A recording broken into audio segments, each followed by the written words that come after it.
Assalamualaikum.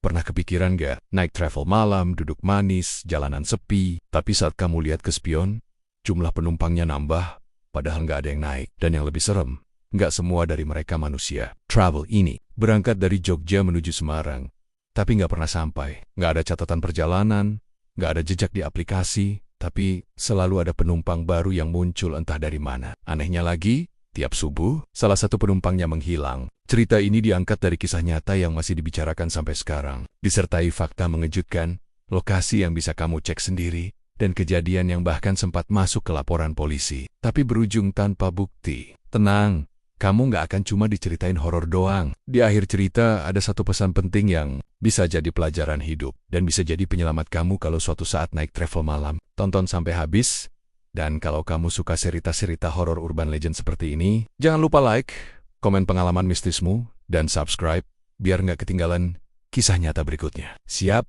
pegang erat, dan jangan hitung jumlah penumpang di mobil, karena belum tentu semuanya dari dunia yang sama.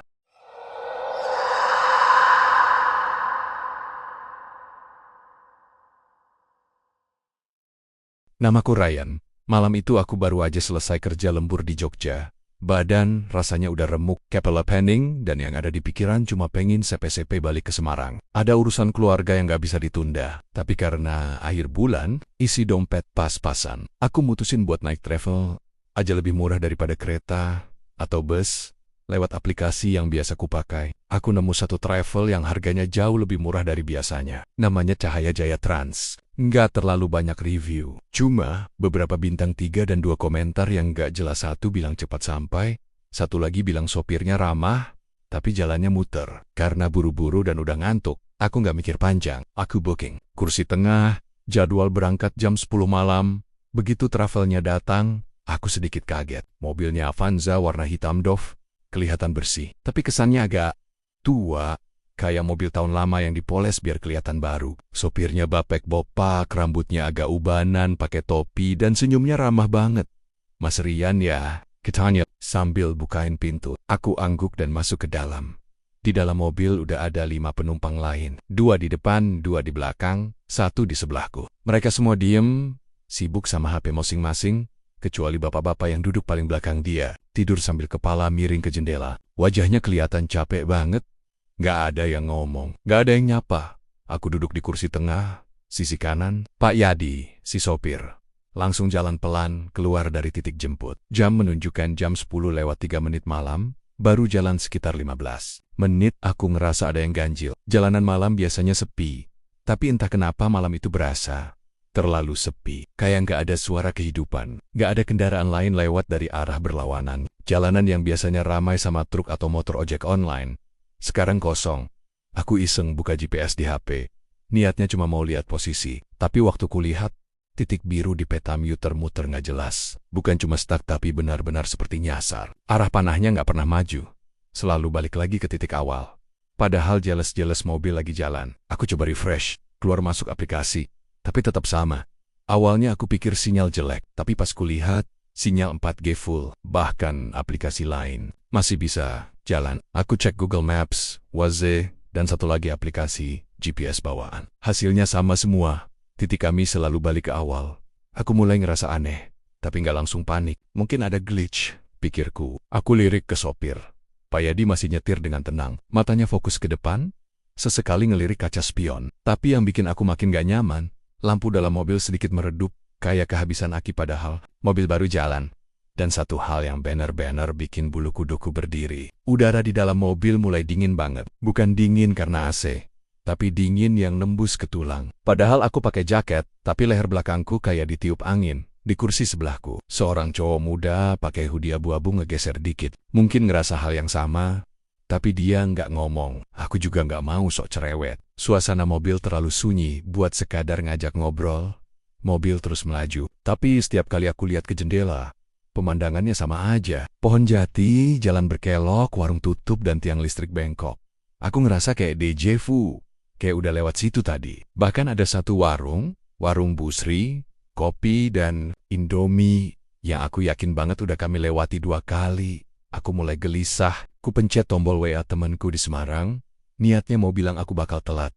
Tapi pesan itu nggak pernah centang dua. Gagal terkirim. Aku coba browsing buat hiburan, tapi internet tiba-tiba kayak mati. Bukan sinyalnya yang hilang, tapi semua website nggak bisa dibuka. Kayak ada yang blokir koneksinya. Pak Yadi tetap kalem. Dia nggak kelihatan panik, tapi justru itu yang bikin aku makin curiga. Aku perhatiin kaca spion tengah. Pak Yadi kayak sesekali ngomong sendiri. Mulutnya gerak, tapi nggak keluar suara. Tangannya juga sesekali ngelus dashboard, kayak lagi nenangin sesuatu. Aku mulai resah. Aku buka aplikasi travel dan lihat daftar penumpang yang tercatat. Harusnya cuma ada 6 penumpang, sesuai yang kulihat di awal. Tapi sekarang jumlahnya jadi 7. Dan yang lebih menyeramkan, satu nama paling bawah ditulis penumpang belakang tidak diketahui. Aku langsung nengok ke belakang. Di kursi paling belakang, bapak-bapak yang tidur tadi masih di sana. Tapi sekarang dia duduk tegak. Matanya terbuka, tapi kosong. Dia tatap lurus ke jendela. Tangannya gemetar. Seketika, aku ngerasa perutku mual. Dada sesak, kayak ada beban berat duduk di punggungku. Aku coba tarik napas panjang, meyakinkan diri ini cuma sugesti. Tapi jantungku berdetak makin kencang. Aku coba ngomong ke Pak Yadi, "Pak, maaf, ini kok GPS-nya muter-muter ya? Kayak kita dari tadi nggak jalan jauh." Pak Yadi jawab sambil senyum kecil, "Tenang aja, Mas. Jalurnya memang harus muter sedikit, tapi nanti juga sampai." Tapi nadanya aneh, terlalu datar, terlalu tenang buat orang yang tahu mobilnya nggak menuju tujuan dengan benar. Kupandangi lagi HP-ku. Waktu menunjukkan jam 11:47 malam. Tapi, nggak mungkin. Perasaanku, ini udah lebih dari 2 jam perjalanan. Harusnya kami udah nyampe paling nggak setengah perjalanan. Tapi posisi GPS masih titik awal. Selalu kembali ke sana. Saat itu, aku tahu sesuatu yang nggak beres sedang terjadi. Dan sayangnya, itu baru awal dari malam yang nggak akan pernah kulupakan.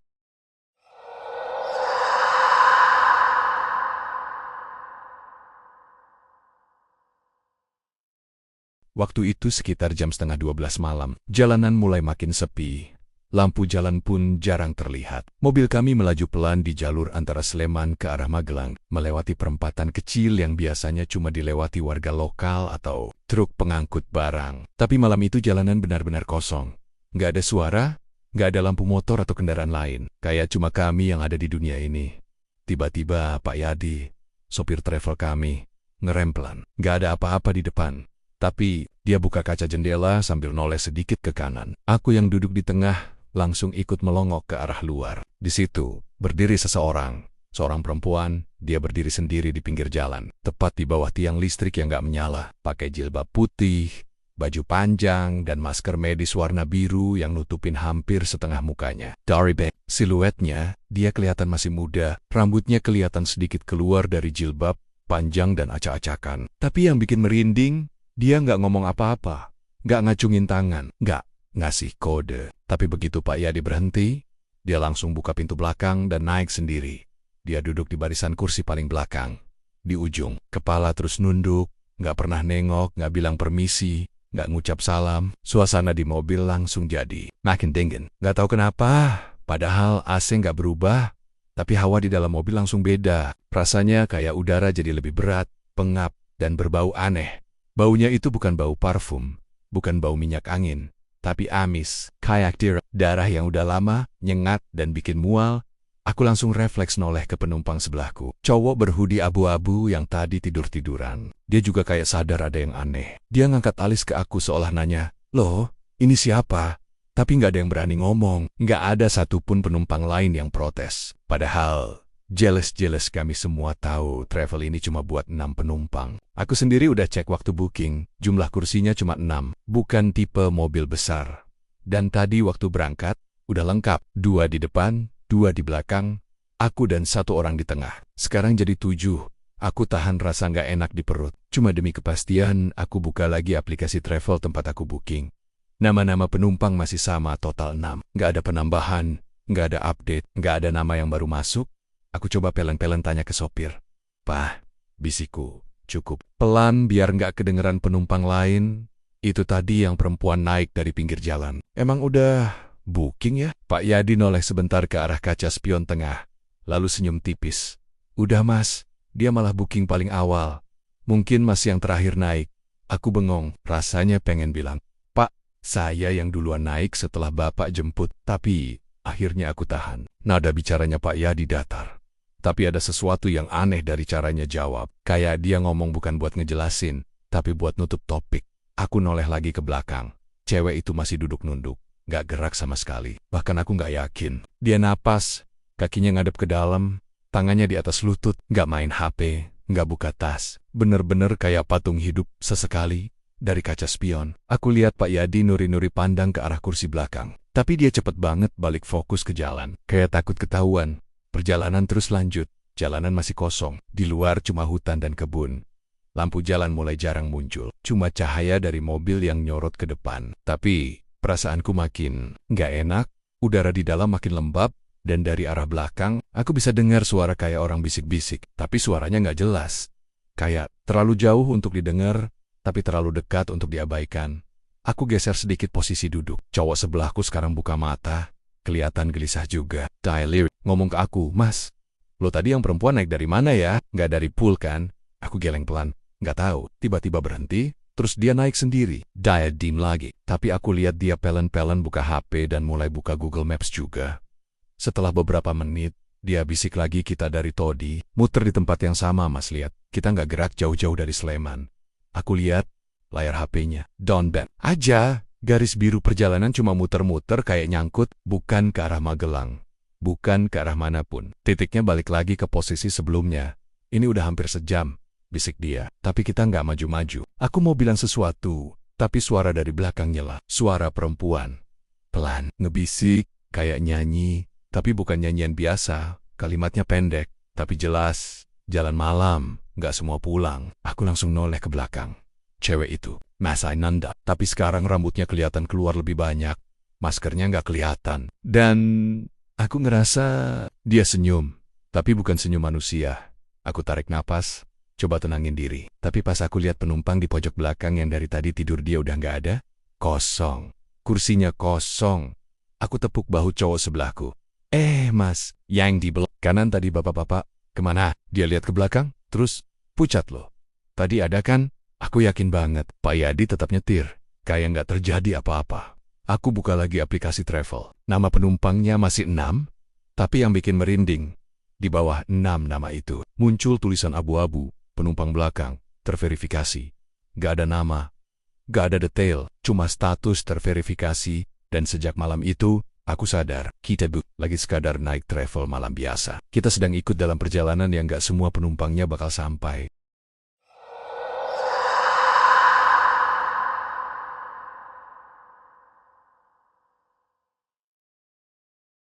Udah hampir 2 jam perjalanan, tapi suasananya makin lama makin gak masuk akal. Dari tadi aku lihat lampu jalan yang sama.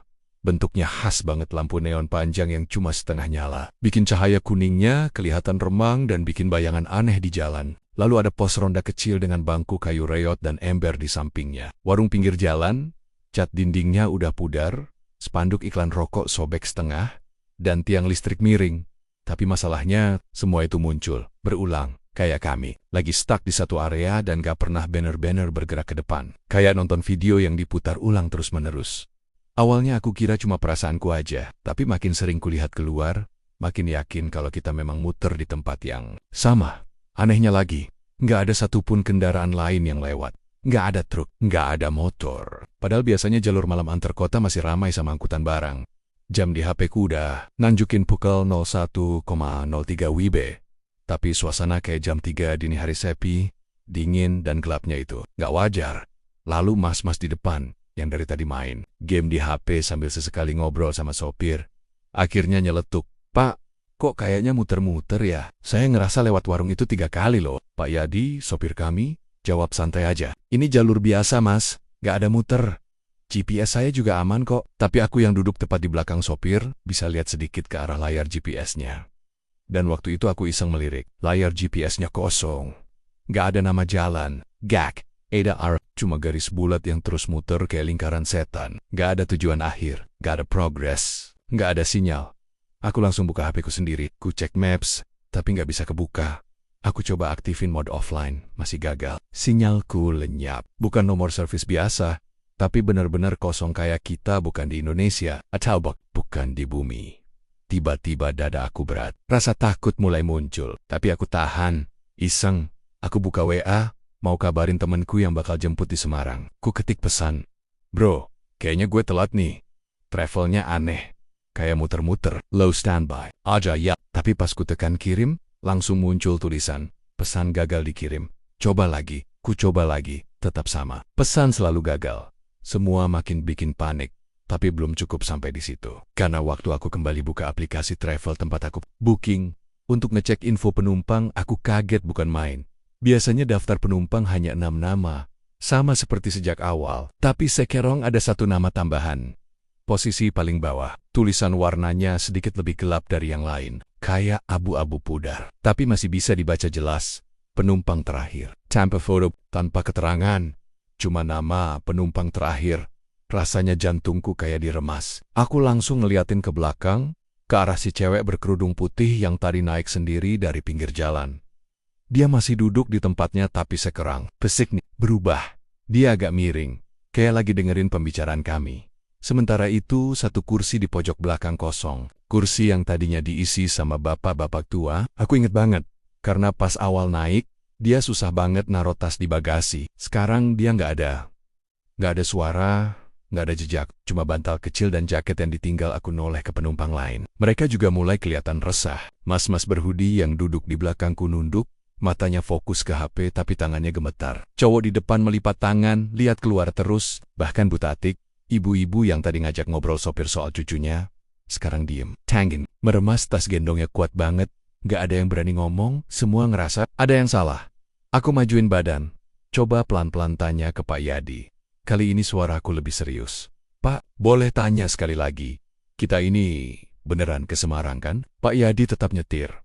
Tapi matanya kelihatan mulai berat. Seolah nggak tidur 3 hari. Bibirnya gerak sedikit. Tapi jawabannya bikin darahku dingin.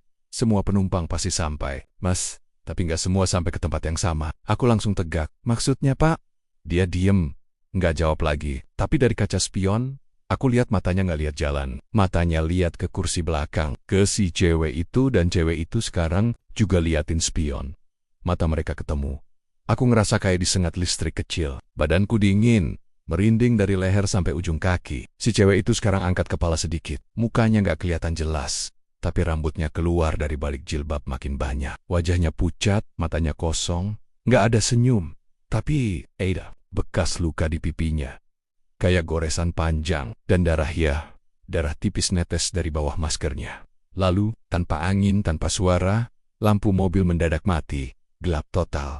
1 detik, 2 detik, 10 detik, lampu nyala lagi. Dan saat cahaya kembali, semua orang terdiam.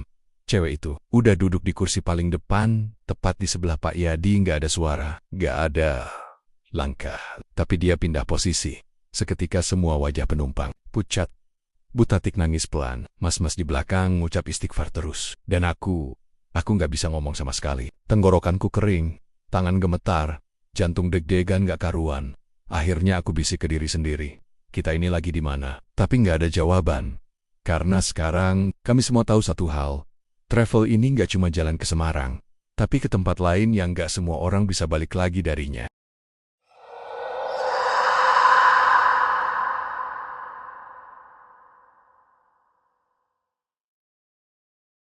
Jam di dashboard nunjukin pukul 3 pagi, tapi dari tadi, waktu kayak berhenti. Gak ada rasa kantuk, gak ada rasa segar juga, yang ada cuma dingin. Tapi bukan dingin dari AC mobil ya, ini dingin yang beda. Kayak kita semua lagi duduk di dalam, lemari es nafas pun keluar asap tipis-tipis. Padahal, ini bukan pegunungan, gak wajar banget. Mobil masih melaju, entah ke arah mana. Lampu jalannya nyala tapi redup, di luar gak kelihatan rumah. Gak ada bangunan, pohon-pohon di sisi jalan pun kayak bayangan, gak gerak, gak bergoyang, semiodim, kayak lukisan. Penumpang di dalam mobil juga udah mulai senyap, ada yang tidur, atau pura-pura tidur, tapi semuanya nahan nafas. Gak ada suara batuk, gak ada yang minta berhenti pipis, gak ada yang main HP lagi.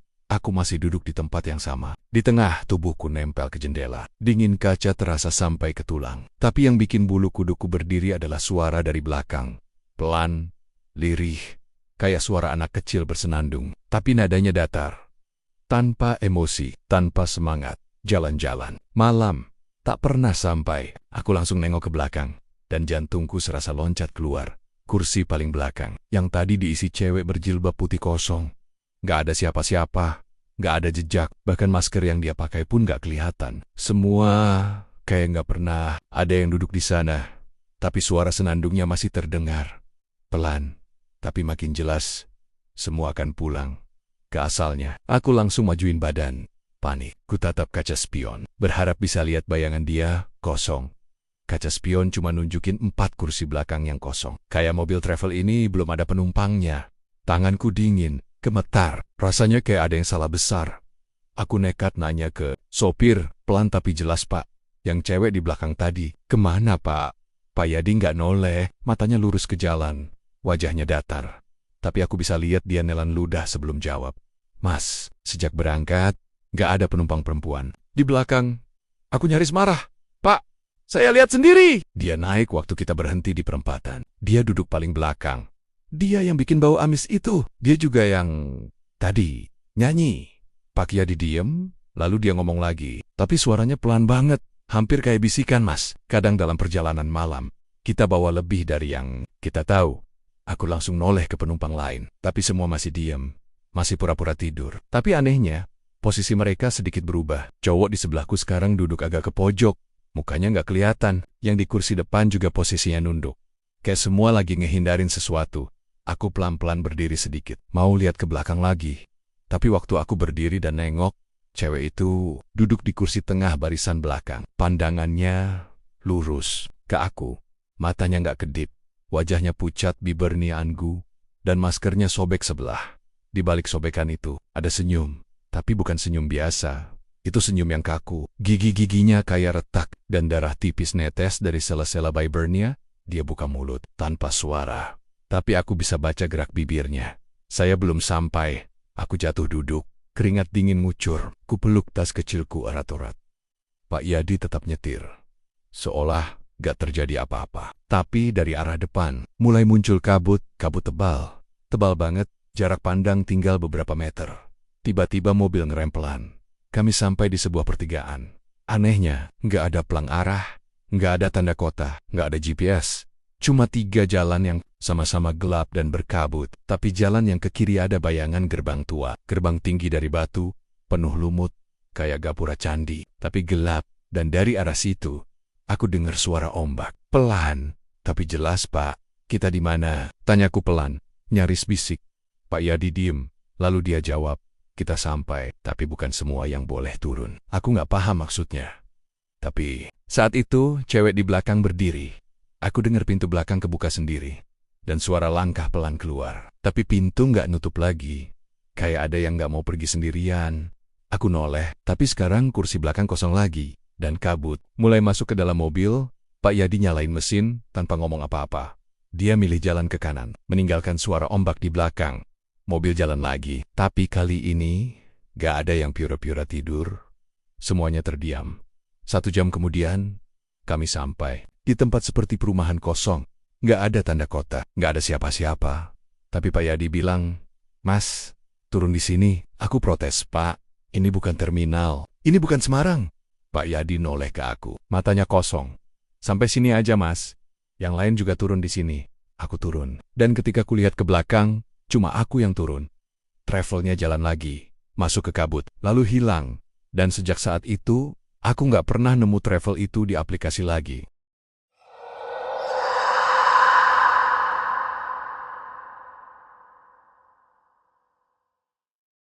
Suasana di dalam mobil udah nggak bisa dibilang tenang lagi. Dada ini rasanya sesak, dinginnya makin nyusup ke tulang. Kabut masih tebal di luar jendela. Nggak ada satupun dari kami yang tahu ini masih di daerah mana. Tapi yang jelas, bukan jalan utama Jogja-Semarang. Semua makin absurd. Pas mos-mas yang dari tadi duduk paling depan, yang awalnya kelihatan santai, tiba-tiba buka tasnya buru-buru. Dari dalam dia ngeluarin kertas gede yang dilipat-lipat. Awalnya aku kira itu brosur atau peta wisata. Tapi begitu dia buka dan gelar di paha, kelihatan kertasnya udah tua banget. Kekuningan, ada bekas lipatan bertahun-tahun, tinta merah, dan hitamnya udah mulai pudar. Tapi gambarnya masih jelas itu peta tua, bukan peta modern. Bukan dari Google atau aplikasi manapun. Mas itu ngomong pelan tapi tegas, Suaranya serak kayak orang kehausan. Mas Bu, maaf ya, tapi saya rasa kita lagi masuk lintasan gaib. Saya pernah dengar cerita dari almarhum mbah saya tentang jalur arwah yang bisa muncul kalau kendaraan lewat jalan ini pas tengah malam. Dia tunjuk satu titik di peta. Ini Dusun Gunung Gede. Seketika udara di dalam mobil kayak jadi lebih berat. Semua orang langsung nengok ke peta. Nama dusun itu ditulis kecil. Diapit 2 tebing dan hutan lebat. Di bawahnya ada catatan tangan yang ditulis pakai tinta merah. Hilang dari peta ke 1987. Longsor. Kerusuhan gaib. Jangan cari. Aku langsung merinding. Napas pendek-pendek. Otakku nyoba berpikir logis. Nyari alasan buat bilang ini cuma kebetulan. Tapi pas aku buka HP dan lihat GPS, layarnya kosong. Cuma garis samar yang muter-muter nggak jelas. Dan titik kecil kami ada persis di area yang ditunjuk peta tua itu. Dusun Gunung Gede, gila. Aku bisik sendiri. Salah satu penumpang, ibu-ibu yang tadi duduk tenang, sekarang mulai komet-kamit baca doa. Mas yang di belakang udah nggak tahan dia. Buka kaca dan muntah. Kayaknya bukan karena mual, tapi karena takut. Sementara itu, cowok yang bawa peta lanjut cerita, saya dulu nggak percaya, tapi mbak saya bilang, kalau ada kendaraan lewat sini jam-jam tertentu, kadang mereka nggak nyampe tujuan, tapi nyasar ke tempat yang katanya udah nggak ada, tempat yang ditelan bumi, tapi arwahnya masih gentayangan. Katanya, jalur ini cuma terbuka waktu-waktu tertentu, apalagi pas malam Jumat Kliwon. Semua penumpang langsung kaget. Aku nyaris jatuh dari kursi. Karena malam itu malam Jumat Kliwon, aku langsung lirik ke kaca spion, mau pastiin reaksi Pak Yadi. Tapi pas aku lihat, mata Pak Yadi, hitam semua. Bukan cuma pupilnya, seluruh matanya hitam, kayak lubang tanpa dasar. Kayak bukan mata manusia. Dan dia nyetir terus, tatapan lurus ke depan. Ekspresinya datar banget. Nggak kayak orang panik, nggak kayak orang capek, tapi kayak dia nggak punya emosi sama sekali.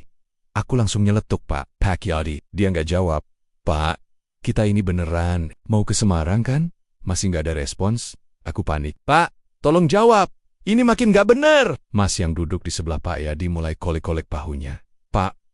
Dan tiba-tiba Pak Yadi ngomong. Tapi bukan suara normal. Suaranya berat, parau, kayak 2 orang ngomong bersamaan, satu pelan dan satu keras. Kalian yang naik malam ini, kalian udah milih sendiri. Nggak ada yang kebetulan. Nggak ada yang salah tempat. Suasana langsung tegang. Ibu-ibu tadi nangis. Mas yang muntah tadi sekarang gemeteran. Aku sendiri ngerasa kayak mau pingsan.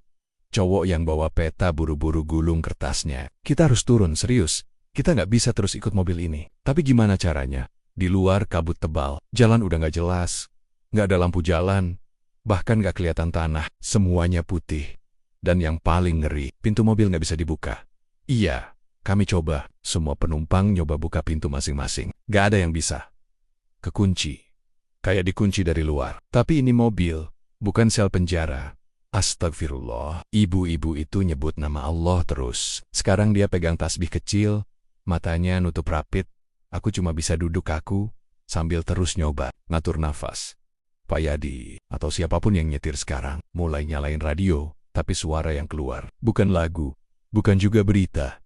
Tapi suara orang bisik-bisik, ramai, kayak satu kampung ngomong bersamaan. Kadang tertawa, kadang teriak, kadang nangis, tapi gak ada satu kata pun yang jelas. Kupingku panas dengerin itu. Sampai akhirnya, dari balik suara radio itu, muncul satu suara yang paling jelas, suara perempuan, lembut, tapi menusuk. Selamat datang kembali di Gunung Gede. Mobil langsung berhenti mendadak. Semua tubuh kami maju ke depan karena efek rem. Aku nyaris nabrak kursi depan. Dan saat kulihat, keluar jendela, kabut mulai terbuka. Dan di depan kami, ada gapura besar dari batu tua. Tulisan di atasnya samar, tapi bisa kubaca Dusun Gunung Gede di bawahnya. Ada banyak orang berdiri, wajah pucat, tatapan kosong, pakaian compang-camping, dan semuanya senyum ke arah kami.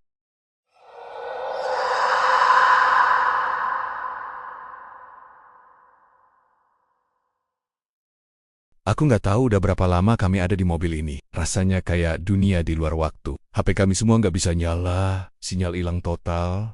Bahkan jam tangan yang tadinya masih nyala sekarang mati. Tapi yang paling bikin panik adalah saat kami semua nyaris bersamaan, nekat minta turun.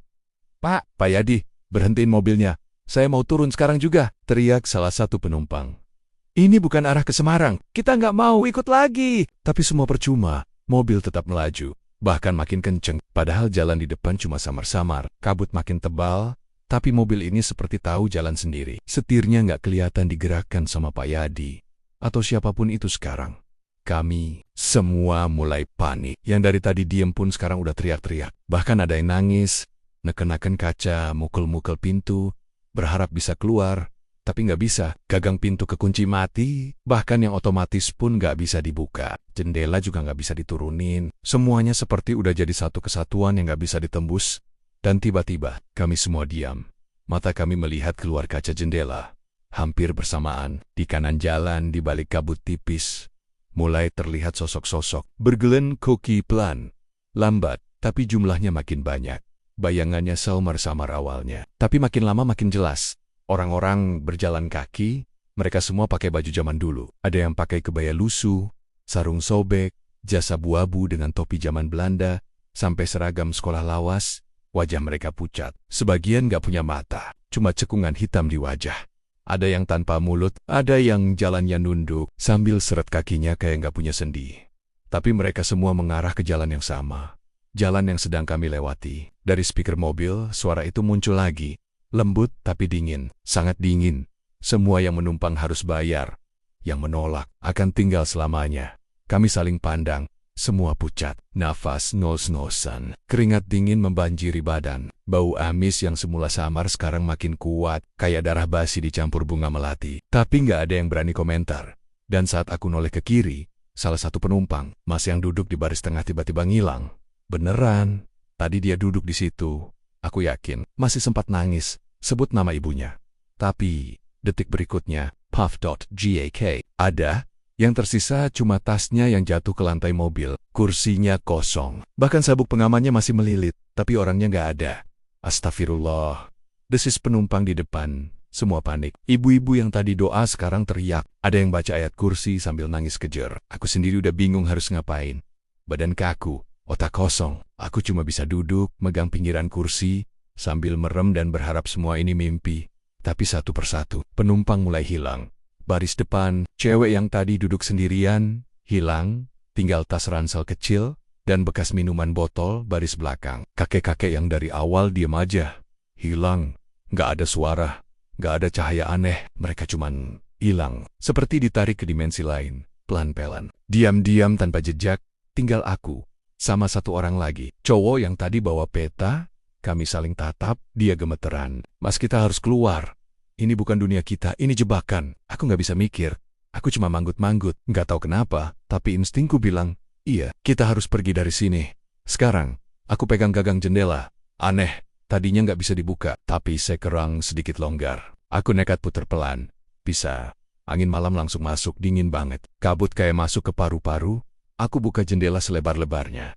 Mobil makin kencang, jalanan mulai menurun. Tapi aku udah nggak peduli. Ngeliat keluar, nggak jelas ini jalanan tanah atau aspal. Tapi yang penting ini satu-satunya cara keluar dari sini. Loncat, Mas, cowok sebelahku teriak. Aku angguk, hitung sampai 3. 1, 2, 3. Aku loncat badan, langsung kebanting ke tanah keras. Sakit, kayak ditabrak dari belakang. Bahu kiri nyut-nyutan, tapi aku masih sadar. Samar-samar aku lihat mobil itu terus melaju. Dan beberapa detik kemudian, hilang. Di balik kabut, kayak nggak pernah ada. Aku napas ngos-ngosan, guling ke samping, nangis, ngerasain tanah di tangan, dinginnya angin malam. Tapi aku masih di dunia ini, masih hidup. Tapi pas aku noleh, cowok yang tadi bilang mau ikut. Nggak ada, dia nggak loncat. Atau mungkin udah keburu hilang. Dan saat aku nengok ke jalan, sunyi, nggak ada mobil, nggak ada kabut, nggak ada suara. Cuma aku sendirian, di tengah jalan, tanah yang sepi dan jam tangan aku menyala lagi. Jam 03,11 dini hari. Aku berdiri pelan. Lutut goyah, badan masih gemeteran. Tapi satu hal yang pasti, aku selamat. Untuk sementara.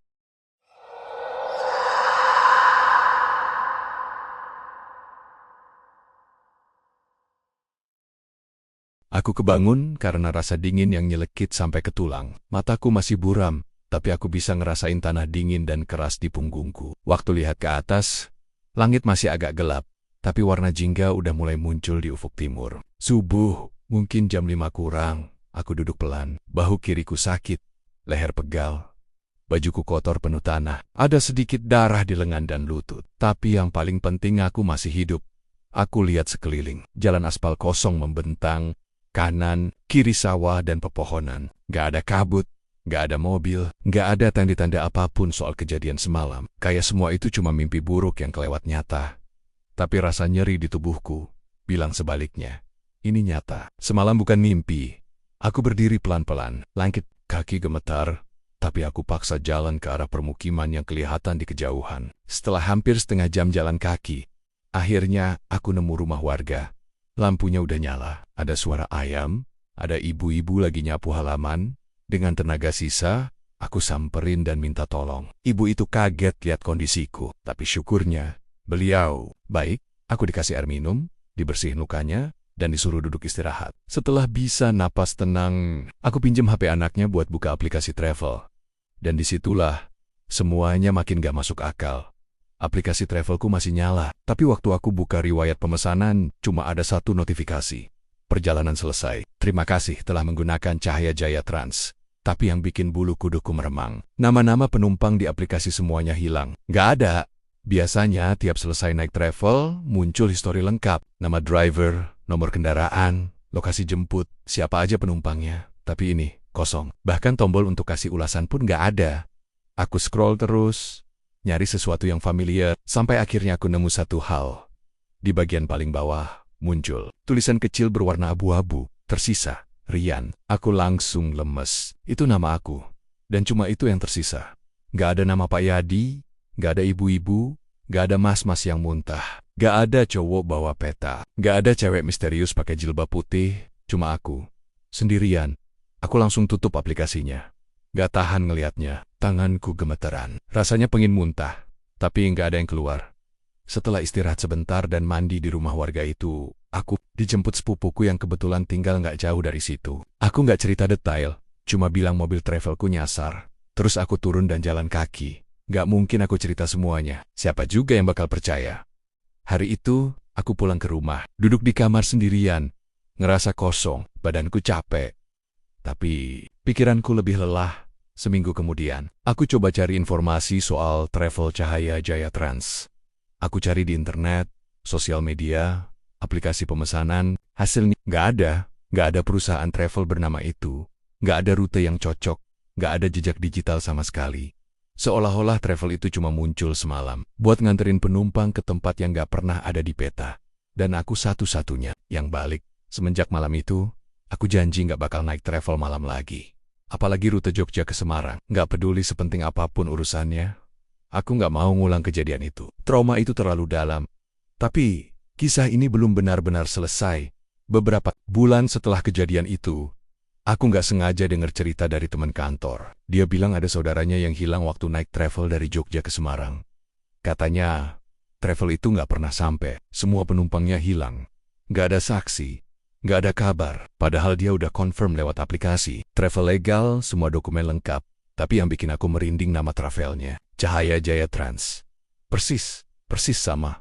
Aku diem, gak ngomong apa-apa. Tapi dari situ aku mulai nyadar. Mungkin ini bukan cuma kejadian satu kali. Mungkin travel itu emang ada, tapi nggak buat semua orang. Hanya muncul di waktu tertentu, buat penumpang tertentu, dan sampai sekarang. Masih ada yang cerita, katanya, kalau kamu naik travel malam dari Jogja ke Semarang, dan kamu duduk di kursi paling belakang, coba perhatiin jumlah penumpangnya. Kalau jumlahnya ganjil, kalau ada bau amis di tengah perjalanan, kalau supirnya terlalu tenang, dan kalau tiba-tiba ada penumpang tambahan yang gak ada di daftar, coba lihat ulang aplikasimu. Karena bisa. Jadi, kamu penumpang berikutnya. Dan kalau kamu lihat tulisan kecil di bagian akhir, cuma satu kata, tersisa. Kamu cepat turun, kalau masih bisa. Karena sekali kamu masuk ke jalur itu, gak semua bisa kembali.